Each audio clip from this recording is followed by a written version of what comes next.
Well-trained skilled workers are among the most important prerequisites for a successful economy. The modern labor market makes many demands on its workforce. These extend far beyond pure professional knowledge and change over the years. In Germany, training in many occupations takes place in the dual system. This means that there is one training program with two learning venues, the company and the vocational school. But who determines what a training program should contain, and how is it stipulated? When new occupations are developed or an existing occupation needs to be updated, the German dual system of vocational education and training has a standardized approach. This applies to all training occupations.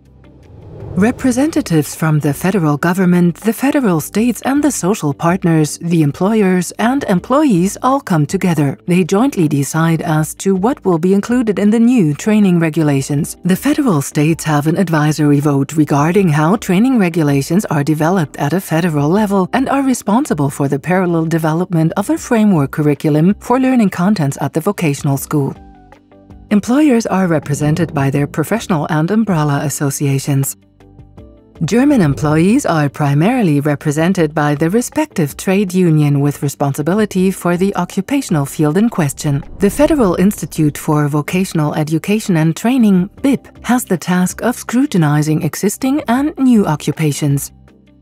All participants get access to BIP's research results, both beforehand and during the process of changing training regulations. BIP examines occupations and competencies on an ongoing basis and issues recommendations for how these can be harmonized with the current requirements of the labor market.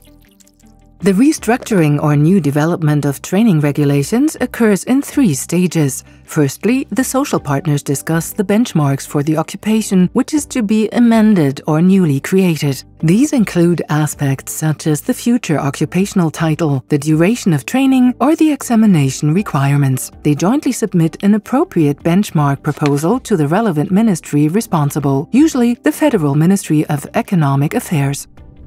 Here the benchmarks are debated in an application interview involving the federal government, the federal states and the social partners. A decision is then made as to whether an existing occupation should be altered or a new occupation created. Training regulations subsequently enter the elaboration and coordination phase. With BIP's expert support, experts from the employer and employee representative bodies work together with representatives from the federal government to draw up a template and the details of the regulations. The framework training plan is an essential element of training. It determines the content and time structure of training at the company.